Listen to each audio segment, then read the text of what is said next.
Questo servizio è offerto da FDL Studio, servizi web e grafica per la vostra azienda.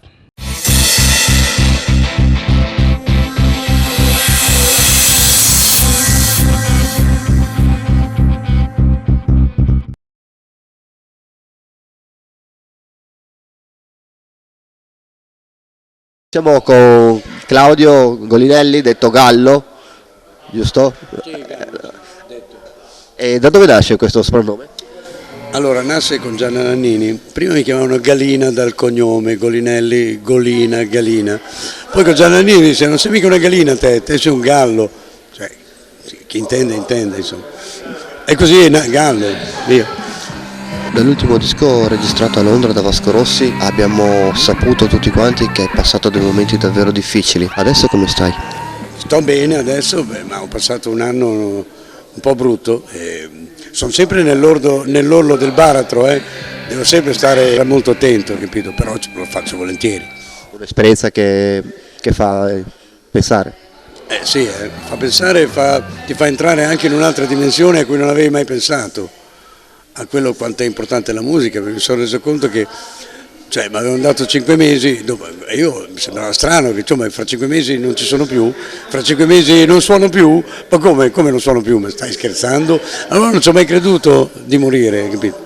E allora l'ho presa molto con l'incoscienza ottimista, però da bravo bimbo, dicevo tutto quello che mi dicevano di fare, io facevo, cioè quello che mi dicevano di fare obbedivo, anzi facevo di più. E questo è anche la musica che ti ha aiutato?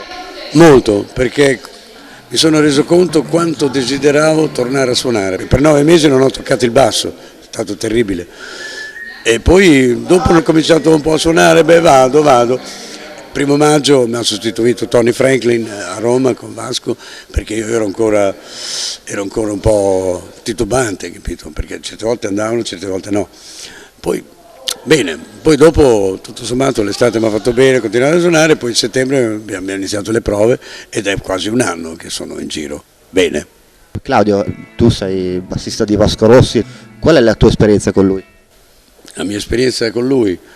Tantissime, quella a suonare a Imola la prima volta, che Imola, io so di Imola, capito? Ma poi Vasco, le migliaia di persone a San Siro, Vasco è stato il primo ad andare a San Siro. Mi ricordo proprio le prime volte che suonavo con lui nell'84, che non si faceva tanta gente, eravamo giù in Puglia, credo, in una città che non mi ricordo più, c'era l'impianto che non andava, no? E allora cominciamo a suonare lo stesso, a un momento ci volta indietro Vasco, oh basta, io non canto più questo impianto, fai cagare, capito? È andato via, allora abbiamo finito noi, abbiamo fatto 2 pezzi suonati e poi siamo scappati anche noi. E la gente sotto l'hotel non ci faceva uscire, siamo dovuti uscire dall'hotel dopo, la mattina, con la polizia. Tu hai suonato con i più importanti cantanti e con tantissimi musicisti di fama, hai qualche ricordo da raccontarci di loro? Celentano mi ha dato delle forti emozioni, mi ha portato a Lourdes a suonare, abbiamo suonato davanti al Papa a Bologna, in Mondovisione, ho cominciato io con Pregherò, col Papa a 10 metri, anche Celentano me ne ha fatte vivere di quelle. Non dico Gianna Nannini, abbiamo conquistato la Germania con Gianna, è stato bellissimo. Devo dire che ho sempre lavorato per degli artisti, un po' bei personaggi, voglio dire, Battiato, ragazzi, cominciamo la tournée nei teatri con il quartetto De Archi, ma non si fanno le prove, dico, come non proviamo nemmeno una volta? No, al soundcheck, come al soundcheck? Allora mi sono tirato giù tutte le parti, perché io sono professore di contrabbasso, no? Mi sono tirato tutte le parti, bene, abbiamo provato un finale di un pezzo nuovo che non era nell'elenco della scaletta. E mi ricordo ancora quel debutto, grande emozione, perché io lo leggevo a Brescia, al teatro di Brescia con Battiato. E nello stesso tempo facevo la tournée di Vasco, quindi mentre gli altri si divertivano in un hotel, io preparavo il valiggino, andavo in aeroporto, prendevo il volo per andare da Battiato, così finito il concerto di Battiato riprendevo il volo la mattina per tornare da Vasco, così, però non lo farò mai più.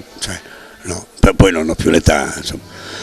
Hai cominciato con la batteria però, vero? Sì, io ho cominciato a suonare la batteria con mio padre, poi ho insegnato la batteria a un mio amico, mentre io facevo già il conservatorio, no? Mentre io suonavo la chitarra, poi ho insegnato la chitarra a un altro mio amico e io ho cominciato a suonare il basso, poi ho insegnato il basso a un mio amico e io facevo la chitarra solista, capito? Le ho passate tutte, poi anche il sax, però lo strumento mio è sempre stato il basso, basta. Il basso cosa ti dà di più? Cos'è il basso per te? È il trade union tra la ritmica e le chitarre e la melodia, capito? Per me ha un ruolo importantissimo il basso, non dico eclettico, perché io non sono un solista, non mi interessa mica, cioè io sono il trade union, cioè la linea che unisce la ritmica, la batteria alla melodia, capito? E quindi la mia funzione è quella, io vivo per quella, non mi interessa di fare, lo lascio fare a chi è il suo genere, capito? A me piace così e basta. Praticamente quindi il basso unisce tutti quanti gli strumenti, tu? Però lo intendo anche come protagonista, difatti cioè, moltissimi giri riff di Vasco nascono dal basso perché cioè, non mi piace essere in camuffa, difatti non ho mai suonato un'orchestra sinfonica perché nelle opere il basso è là lontano, sono lì che contano le misure, 42, adesso fra 64 suoniamo, no, bisogna suonare. Come nascono i tuoi assoli? Per te la musica come nasce? La musica del basso come nasce? Siamo solo noi, come è nato? Siamo solo noi nel 80 e iniziavo con quella cosa lì, una solo con Gianna Nannini.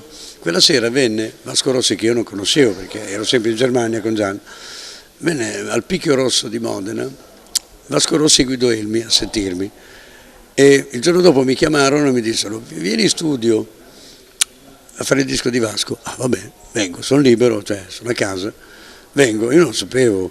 Mia moglie conosceva però Vasco Rossi, dice cazzo vai a fare il disco di Vasco Rossi, Alba Chiara, boh, io Alba Chiara, cioè ero sempre in Germania. E allora Vasco mi dice, senti ho sentito come iniziavi l'assolo con Gianna, ecco non lo puoi mettere quella cosa lì che ti sei inventato tu in questo pezzo e mi fa sentire siamo solo noi, però siamo solo noi agli accordi di Colpa d'Alfredo, è uguale. Allora io ho dovuto impostare l'assolo che facevo con Gianna con gli accordi di Siamo solo noi, che è uguale a Colpa d'Alfredo, però così, bravo Vasco, vedi Vasco è il genio, capito? Ho usato quel giro lì per cambiare gli accordi, capito? Per cambiare la melodia, e così siamo solo noi e siamo solo noi, Colpa d'Alfredo e Colpa d'Alfredo, però hanno gli stessi accordi. E questa cosa qua la posso trasmettere poi in televisione? Certo, beh, scherzi, ma lo sa benissimo lui. Difatti nel primo disco c'era il ringraziamento a me per l'inizio di Siamo solo noi. Gallo, quando non suona, quelle rare volte da quello che ho capito che non suona, cosa fa? Cioè, purtroppo è un periodo che non riesco a farlo. Gioco a soldatini, ne ho 6.000 di quelli a scala 00 dell'Airfix di una volta, con 700 carri armatini tutti dipinti di me, monto il plastico. Dopo che ho finito la battaglia, che dura 15 giorni perché gioco coi dadi, faccio il teatro della seconda guerra mondiale, cioè, capito? Dopo tengo su i tavoli che ho montato, ho 2 tavole da ping pong, un po' a L così, e monto la pista delle macchinine, le vecchie Polaroid Marò con le gomme tubeless, rifaccio gli avvolgimenti delle bobine dei motorini. Ecco, sai come mi calma. E poi la musica la sento molto in macchina, perché siccome mi piace sentirla alta, almeno non rompo le cose a nessuno, perché sono un po' esagerato come volume, quindi io quello che devo sentire lo sento in macchina, capito? E a casa gioco, televisione, oppure mi diverto adesso col computer, ma non ci capisco molto col computer, non è dentro di me, purtroppo io sono nato molto prima, capito? Però mi sto dando da fare, perché chi non si capisce è tagliato fuori da una certa parte. E a questa manifestazione Non Solo Rock sei venuto già parecchie volte? Cioè 4 volte che vengo con la Diapason, è un appuntamento ormai, capito? Ma io mi diverto. Ti piace questa manifestazione? Cosa c'è di bello? Una è preparata molto bene, il palco è fantastico, non si trova sempre, a meno che non suoni con Vasco, e poi cioè, il gruppo va bene, molto professionale. Poppa lo conosco da 16 anni, è 16 anni che ogni tanto faccio una scappatina con loro, capito? Quindi bene, mi trovo bene, perché non farla? Mi diverto, poi faccio le cose che mi piacciono, quindi trovo che sia giustissimo. Tu sei di Imola, quando vieni dalle nostre parti come trovi i fans? Cosa ti danno? Cosa ti piace di loro? Ma non le faccio queste distinzioni. Io trovo, per esempio, ieri ero a Genova, è stato bellissimo anche a Genova. L'altro giorno ero in un altro posto che non mi ricordo più, cioè vedo un cartellone, 2 ragazzi che tengono su una striscia in mezzo alla strada, sto arrivando, stanco, ho fatto un sacco di chilometri, giro sempre da solo, e c'era scritto benvenuto Gallo, cioè bellissimo, capito? Ma era un paesino, e quindi, cioè cioè, io non trovo differenze, capito? Sia qui che là, che su, che giù. Giù sono un po', fammi la foto, capito? E vabbè, allora mi ci butto, che mi frega, le faccio volentieri. Bene Gallo, allora Gallo, io intanto ti ringrazio della gentilezza, ti chiedo un'ultima cosa, se puoi salutare i nostri amici di Pianura News. Intanto saluto tutti gli amici di Pianura News a nome del Gallo, ciao e a presto. Presto.